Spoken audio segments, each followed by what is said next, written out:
now available. While you're there, look up Chef Dave Del Rio. He'll buy you a drink. Now is the time for you to finally see firsthand what your friends are talking about at Eat and Speech Sandbar and Grill. Try Chef Dave's tantalizing Louisiana menu. Check out those gorgeous Lake Worth sunsets. Eat and Speech Sandbar and Grill on beautiful Lake Worth. Seating now available. So you need a credit card, but how do you choose? Let's compare the big banks to Florida Credit Union. They have rewards, and we do too. They have customer service. Hello, 24/7. They have celebrities. Hey, Danny. But with Florida Credit Union, there's no annual fee, no liability for fraudulent charges, and no 22% interest rates. Choose Florida Credit Union, and you'll not only have a great credit card, but you'll have the support and personal touch that the big banks, well, can't touch. Florida Credit Union, connecting your money to your life. Federally insured by the NCUA.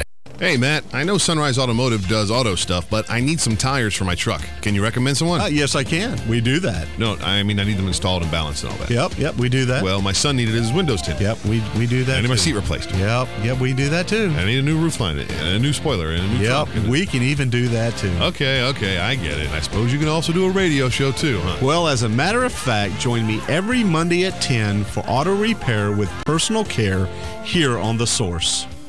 Of course you do.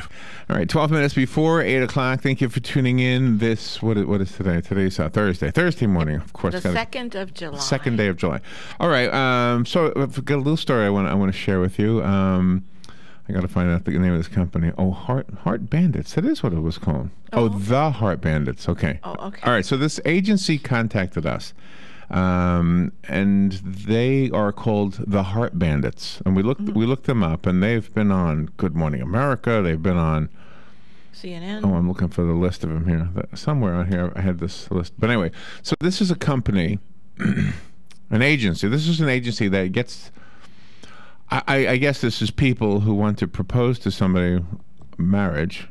Propose to somebody, and they'll put down these proposal packages. They put these proposal packages, this custom proposal planning. This is a big deal. I guess people pay big money to have these fancy proposals. That I guess this is the new thing when somebody wants to propose marriage to somebody else. They, instead of just going into a restaurant and saying, "Would you marry me?" They say, yeah, exactly. They have these big elaborate proposals. So this agency exists for that very purpose. That they are called The Heart Bandits, and it says marriage proposal. Romantic event planners for marriage. Okay, so this company contacted us and said that there's a young man, I assume. I really don't know how old he is. No. Up in the Panhandle, Santa Rosa Beach. Yes. Santa Rosa Beach, and he contacted the Heart Bandits, and he wanted somebody to come sing and play acoustic guitar on the beach because he's going to propose to his wife. There was this whole plan laid out. I don't want to bore you with the plan. Yeah. But so we've been, and he had a couple of specific songs he wanted me to learn, which was one by Sarah Bareilles. Yes. Did I say her name? Sarah Bareilles. The other one from the group Train. All right, so I did my best, and so I learned these songs.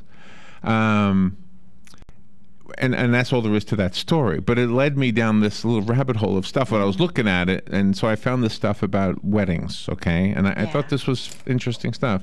It's very interesting stuff. Before I tell you that, I want to tell you this one little quick story that also popped up. There is a couple planning a second wedding. Oh. After the wife lost her memory in an accident. Oh, my God. Listen to this. Jeremy and Justice Stamper. It's a man and woman. It sounds like two men, doesn't it? Jeremy and Justice Stamper started dating in high school, and they've been together ever since. Last August, the couple got married in a state park in Virginia. And then 19 days after the wedding, she was driving. Her name is Justice.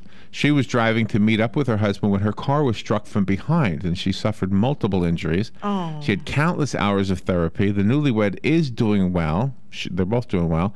But a month after the accident, she made a heartbreaking confession to her husband. She said, "I don't want you to be mad, but I don't remember the wedding." His wife couldn't remember the last 5 weeks before the accident. Her memory was gone from the accident. Oh, my gosh. Oh. So a TV station, an NBC affiliate in whatever city they're in Virginia, WCYB is the station, story somehow. And so they say that she spent hours looking at photographs trying to jog her memory, because obviously there's a lot of video and photographs of the wedding, Right. but it didn't ever do anything to her memory. And she was really, gosh, I really wish I could remember it without having to look at pictures. Anyway, long story short, Jeremy, decided, let's do it again. Let's do the whole thing over. Wow. They invited all the same people, and so now they're having a wedding on August 1st. Wow. They, of course, are young and don't have a whole lot of money, so they went on one of those fundraising sites. I don't know which one they used. I think I don't know if I saw that or not. But anyway, so they got enough money to do everything. They got the cake, they got the photographer, they got because of all the press coverage that was coming out of Virginia, I guess. So they're planning on having their second wedding on their first anniversary, which is August 1st. Wow. So they're going to be married on the same date. Yeah. And of course that won't change how long they've been married. They'll still be married a year, but she will then remember the second one. Yeah, exactly. Exactly. I wonder if she still has her dress. Yeah, well, you would think, right? It's very Well, young. Well, 19 weeks after the wedding. Gosh. Wow. GoFundMe is what they used. So she used GoFundMe to raise money for that. Or he did. I guess he did it. Wow. All right. Now, you want to know some of these things, the culture traditions? Yep. The wedding cake tradition. Wedding cake was made with wheat or barley. It was called mustachium. Mustachium. Okay. Did you know that? This I was didn't. back in ancient Rome. The groom was expected to crush the mustachium over his bride's head. This is where the smashing cake into the bride's face thing comes from. That act of crushing the mustachium over her head was supposed to seal their union and promote good fortune and fertility. It later spread to England after the Romans invaded England in the year 43. In the year 43. By the 1600s, bride's pie had become the main dish for weddings in England. Bride's pie. The pastry was filled with spices, sweetmeats, testicles, and more. Oh. Where did he get those? What kind of animal? I don't know. Probably bunnies, because and then bunnies are fertile. As sugar became more accessible, white cake became the thing. The more refined the sugar, the whiter the cake. Stark whiteness became a symbol of wealth. And so everybody then wanted to have the white wedding cake. The tradition of serving groom's cake also spread from England. Supposedly, if a maiden takes her slice home and sleeps with it under her pillow, she will dream of her husband-to-be. Put the cake under your pillow. Yeah, before the wedding then. Because dreaming of her husband-to-be, so you have the cake and... A maiden would, if a maiden takes her slice home, the tradition of serving groom's cake. Oh, I see. Okay, so Right. the couple, it's not the bride. So if before you go she to a gets wedding, married, if you go to a wedding and you okay. eat a piece of the groom's, I don't know. Just reading it. If we try that, wonder what'll happen. We'll have to find a wedding somewhere. All right. No. Historically, the wedding veil has had different purposes. Its precise origins are unclear. We know for sure that veils were worn centuries before wedding dresses were. In ancient Greece and Rome, colored veils obscured the bride from head to foot and were meant to keep evil spirits away. So that makes sense. That's the way we would think at that time. Sure. On top of warding off spirits, veils have been used in different regions to hide the bride's face so that the groom wouldn't change his mind.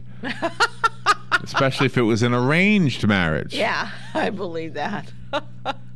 Whoa, he goes. Anyway, so, Oh, gee. so the tossing of the bouquet. Want to know where that came from? Yes, I do. This also had to do with warding off evil spirits. As with the wedding veil, bridal bouquets of the Roman Empire were meant to protect the couple from demons and misfortune. The bouquets, comprised of herbs such as garlic and rosemary, were believed to help ensure faithfulness and fertility. Wedding bouquets had different elements and significance in other parts of the world. People wore flowers or herbs rather than carrying them. The bouquet tossing tradition goes back to the 1300s in France. Guests tore at the bride's wedding gown, snatching a piece, and that was thought to be good fortune. Oh, man. Oh, that's vicious. As the bride exited for her honeymoon, she threw the bouquet as a distraction That way she wouldn't leave with her gown in tatters. There you go. Oh. Bridesmaids. Vicious. Why do we have bridesmaids? Why do we have a whole line of girls, Whole right? bevy. Yes. A whole bevy. The duty of the bridesmaid goes back to early Rome also. It was to distract, again, the evil spirits or perhaps the other men. That's more likely. There you go. Yeah. The bridesmaids traveled with the bride to shield her from other men. The more popular theory places the establishment of this tradition in ancient Rome, where bridesmaids dressed like the bride to confuse the evil spirits. So it's either evil spirits or men that they're trying to detail. One and the same sometimes. The dry rice whole thing, by the way. Dry rice started as a tradition to promote fertility and good fortune. Not sure why. Okay. Not sure why. Dry rice does not kill birds, by the way. I know you're going to argue with me.